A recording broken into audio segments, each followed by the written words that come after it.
नमस्कार, न्यूज 18 राजस्थान पर आप सभी का स्वागत। मैं हूं आपके साथ हेमंत कुमार। चलिए खबरों की शुरुआत इस वक्त की सबसे बड़ी खबर के साथ। हनुमानगढ़ से बड़ी खबर है, जहां पर लॉरेंस गैंग के नाम से फिरौती की जानकारी सामने आ रही है। एक और व्यापारी से फिरौती की मांग की गई है। लॉरेंस गैंग के नाम पर 50 लाख रुपए की रंगदारी मांगी गई है। फोन पर व्यापारी को धमकी दी गई। कॉल कर खुद को ऋतिक बॉक्सर बताया और धमकी के बाद व्यापारी ने एसपी से अब गुहार लगाई है सुरक्षा की। बड़ी खबर, लॉरेंस गैंग के गुर्गों की धमकियों का सिलसिला रुक नहीं रहा है। प्रदेश भर से अलग अलग जगहों से इस तरह की खबरें लगातार हालिया दिनों में सामने आई हैं और इसी बीच बड़ी खबर, ये बड़ी जानकारी है इस वक्त की। लॉरेंस गैंग के गुर्गों की करतूत एक बार फिर से सामने आई है और इसी बीच हनुमानगढ़ से बड़ी खबर, लॉरेंस गैंग के नाम पर फिरौती की मांग की गई है।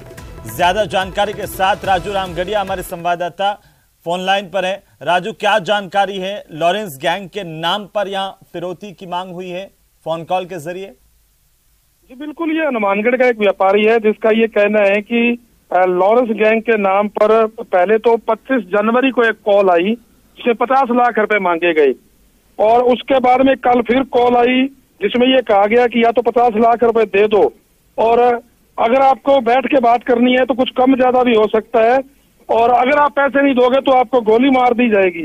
इसके अलावा इनका ये कहना है, जो पीड़ित व्यापारी है, इसका ये कहना है कि मुझे व्हाट्सएप पर कुछ लिंक भेजा गया, उस लिंक को खोला गया तो उसमें जो पहले जो लोग मारे गए हैं उनके फोटो थे और उसमें ये लिखा गया था कि लॉरेंस गैंग के नाम पर हम 70 लोगों को मार चुके हैं, अगर आप मरना नहीं चाहते तो 50 लाख रुपए दे दो। मैं बता दूं कि ये हनुमानगढ़ में पहला मामला नहीं है। करीब 10 दिन पहले ही बिल्कुल इसी तरह लॉरेंस गैंग के नाम पर ही और ऋतिक बॉक्सर के नाम पर ही हनुमानगढ़ के एक डॉक्टर से 1 करोड़ रुपए मांगे गए थे। हनुमानगढ़ के 2 भाजपा पार्षदों से 50-50 लाख रुपए मांगे गए थे और अभी करीब 1.5 महीना पहले हनुमानगढ़ के व्यापारी इंद्र हिसारिया की दुकान पर भी फायरिंग हुई थी, उसमें भी 1 करोड़ रुपए की फिरौती मांगी गई थी। मगर ये मतलब कहने का मामला है कि 2-2.5 महीने के अंदर ये 5वां मामला है हनुमानगढ़ का जहां ये लॉरेंस। जी चलिए, बहुत शुक्रिया तमाम जानकारी के लिए। नजर बनाए रखिए, अपडेट हम आपसे लेते रहेंगे। तो चलिए आगे बढ़ेंगे और अगली खबर का रुख कर लेते हैं। कंझावला केस में जुड़ी बड़ी जानकारी सामने आ रही है, जहां पर बिसरा रिपोर्ट में बड़ा खुलासा हुआ है। सूत्रों के हवाले से इस वक्त की सबसे बड़ी खबर देखिए। हादसे के वक्त अंजलि नशे में थी। एफएसएल ने अब दिल्ली पुलिस को अपनी जांच रिपोर्ट सौंप दी है। बिसरा रिपोर्ट में यह बड़ा खुलासा हुआ है। कंझावला केस को लेकर के सबसे बड़ी अपडेट सामने आ रही है। बड़ी खबर है, सूत्रों के हवाले से विसरा रिपोर्ट में बड़ा खुलासा हुआ है। सूत्रों के हवाले से बड़ी जानकारी के हादसे के वक्त अंजलि नशे में थी। एफएसएल ने दिल्ली पुलिस को अपनी रिपोर्ट सौंप दी है। तो चलिए आगे बढ़ेंगे। वहीं हरियाणा के गुरुग्राम में सड़क हादसे का एक सनसनीखेज मामला सामने आया, जहां पर एक कार ने बाइक को 3 से 4 किलोमीटर तक घसीटा। बताया जा रहा है कि कार सवार ने पहले बाइक में टक्कर मारी, इसके बाद फिर उसे घसीटा। घटना का वीडियो सोशल मीडिया पर भी वायरल हो रहा है। जानकारी के मुताबिक एक घटना गुरुग्राम के सेक्टर 65 की है। बुधवार की रात को एक बाइक सवार अपनी बाइक खड़ी करके साइड में खड़ा था। अचानक से एक तेज रफ्तार कार ने पहले बाइक को टक्कर मारी। टक्कर मारने के बाद मोटरसाइकिल कार में बम्पर में फंस गई थी और सोशल मीडिया पर वायरल वीडियो में साफ दिख रहा है कि काफी दूर तक कार घसीटते हुए ले जा रहा है। और आपको बता दें कि वीडियो में कार मोटरसाइकिल को घसीट रही है। इस दौरान सड़क पर चिंगारी भी निकल रही है। पुलिस ने बताया कि उसने कार मालिक के खिलाफ एक एफआईआर दर्ज की है। मामले की जांच की जा रही है। इस हादसे में किसी के हताहत होने की खबर हालांकि नहीं है। पुलिस ने कहा कि पीड़ित का नाम मोनू सिंह है। मोनू बौंडसी के रिटोस गांव का रहने वाला बताया जा रहा है। और इसी बीच बड़ी जानकारी जम्मू कश्मीर से, जहां पर 37 ठिकानों पर छापे मारे गए हैं। पेपर लीक मामले को लेकर के अब सीबीआई का बड़ा एक्शन यहां पर देखने को मिला है, जिसमें 6 जिलों के 37 ठिकानों पर सीबीआई की टीमों ने अलग अलग छापेमारी की है। वित्तीय लेखा सहायक का पेपर यहां पर लीक हुआ था और इसी पेपर लीक को लेकर के अब सीबीआई एक्शन में है। 6 जिलों के 37 ठिकानों पर छापेमारी की गई है।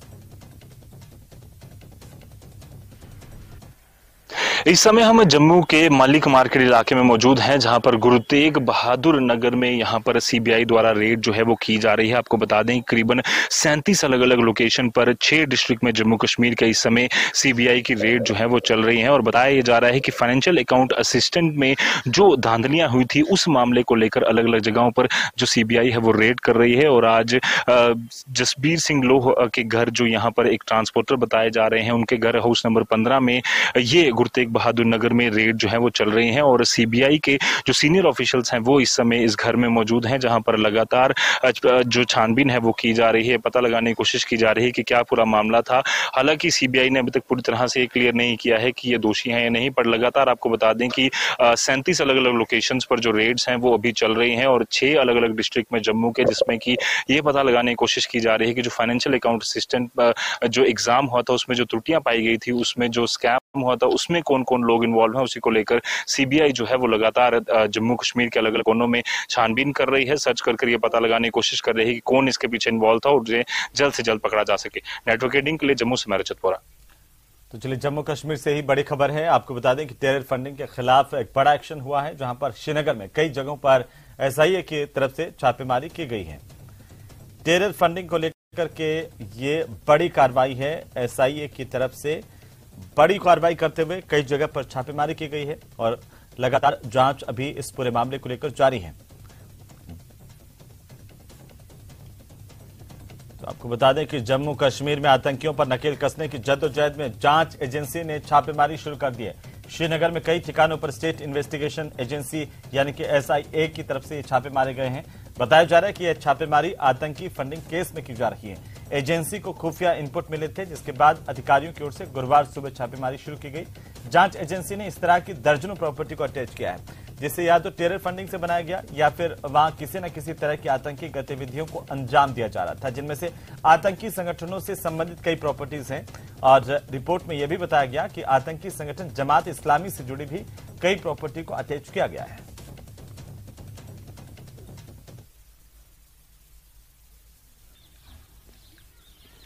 श्रीनगर में आज सुबह से एसआईए की तरफ से छापेमारी की कार्रवाई। हम इस वक्त यहाँ पे पारिमपोरा में हैं। आप देख सकते हैं हमारे पीछे एसआईए की टीम यहाँ सुबह तड़के से ही तलाशियां ले रही है, छापेमारी जारी है, इन्वेस्टिगेशंस चल रही है।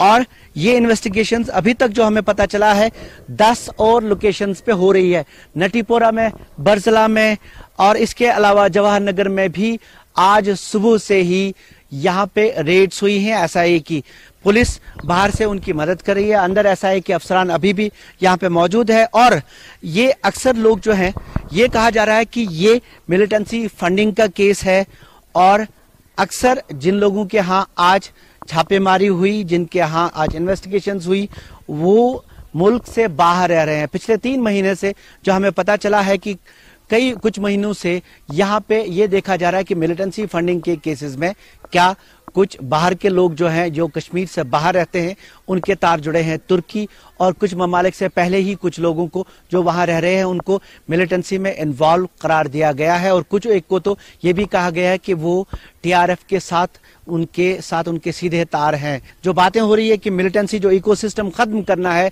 इस सिलसिले में अब जो कश्मीर से बाहर लोग रह रहे हैं, जो काम के सिलसिले में है या अपने रोजगार के सिलसिले में है और कुछ और मामलों में जो लोग बाहर रह रहे हैं, उनकी अच्छे तरीके से छानबीन की जा रही है, कहीं उनके तार मिलिटेंसी के साथ जुड़े तो नहीं है। फैरोज वानी के साथ शब्बीर अहमद, न्यूज़ 18 श्रीनगर। तो वहीं जम्मू कश्मीर में डोडा जिले के ठाठरी इलाके की नई बस्ती के कई घरों में दरार आने से लोग दहशत में आ गए हैं। नई बस्ती के नामी इलाके के कई घरों और एक मस्जिद को नुकसान पहुंचा है। जानकारी के मुताबिक अब तक 15 रिहायशी मकानों को खाली करवाया गया है।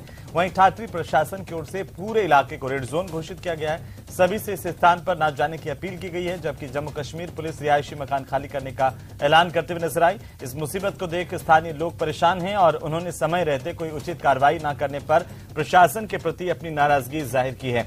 भूस्खलन के चलते ठाठरी डोडा राष्ट्रीय राजमार्ग ब्लॉक हो गया है, जिस पर बाद में एक तरफा यातायात बहाल किया गया है।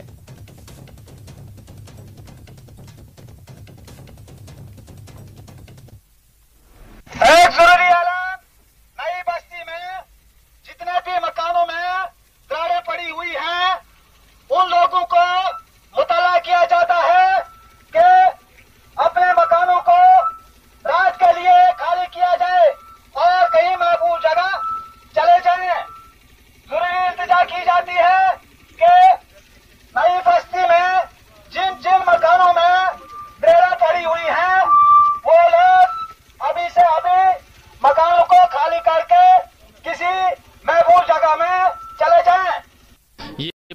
बड़ा मास स्केल का डिजास्टर है। यहाँ पूरी की पूरी बस्ती खाली हो रही है। हमारी अपील रहेगी गवर्नमेंट से, इन सब को जितने भी घर यहाँ से खाली हो रहे हैं, जितनी भी फैमिलियां यहाँ किराए पे भी लोग थे, उनका भी जो मकान मालिक थे उनका इनका कोई ना कोई अल्टरनेट किया जाना चाहिए।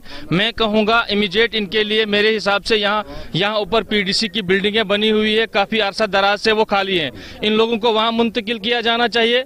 वहाँ पे जगह भी है और वो काफी खुली जगह भी, वहाँ अगर टेंट लगाने की जरूरत भी पड़े, क्योंकि वो सारी लैंड पीडीसी ने हायर की हुई है 5-10 साल पहले, वहाँ बिल्डिंगें बनी है, वहीं अगर इन लोगों को शिफ्ट किया जाए तो सबसे बड़ी बेहतरीन बात यह है, क्योंकि स्कूलों में शिफ्ट करना ठीक नहीं, कल ही उनको खाली करना पड़ेगा। इसी तरह से हमारे पास यहाँ पार्क टीआरसी की बिल्डिंग्स बनी है, अगर वहाँ पे भी कुछ लोगों को शिफ्ट किया जाए तो बहुत अच्छी बात है। ये 2 जगहें हैं, स्कूलों से बेहतर है, इन 2 जगहों पे इन लोगों को शिफ्ट किया जाना चाहिए।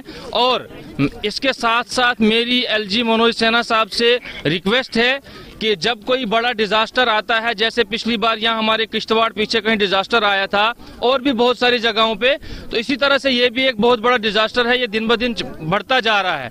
तो इन लोगों के लिए मुस्तकिल इक़दामात उठाए जाने चाहिए। इनको कहीं ना कहीं स्टेट लैंड हो, कोई भी लैंड जो आपके पास आसपास अवेलेबल हो, जहाँ ये बस्ती दोबारा बसे।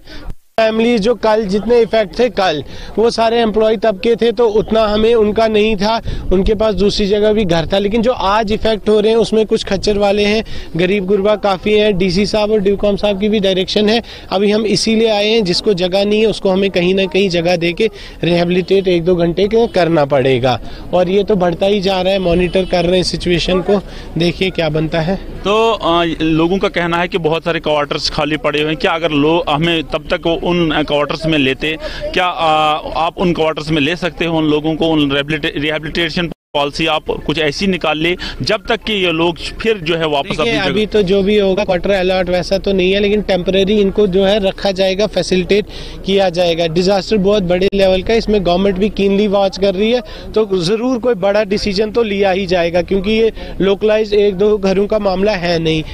परसों जो है 6 घर इफेक्टेड थे, कल 10 थे, आज मुझे लगता है 20 से ज्यादा पहुंच गए हैं। कल एक्सपर्ट टीम नेशनल लेवल की जियोलॉजिस्ट की टीम भी आई थी, उन्होंने भी एक डेंजर जोन मार्क करके दिया है कि कहां तक है, उस हिसाब से तो ये एग्रेवेट होनी है। अभी भी जियोलॉजिकल सर्वे ऑफ इंडिया की टीम जो है कुछ ही घंटों में पहुंच जाएगी, तो जो इस सब्जेक्ट के एक्सपर्ट हैं उन्हीं से पूछ के तो एक बड़ा जो है रिहेबिलिटेशन प्लान फ्रेमवर्क किया जाए। फिरदौस खांडे, न्यूज़ 18 नेटवर्क, ठाठरी। तो चलिए खबरों में फिलहाल रुकेंगे, एक छोटे से ब्रेक के लिए जल्द लौटेंगे।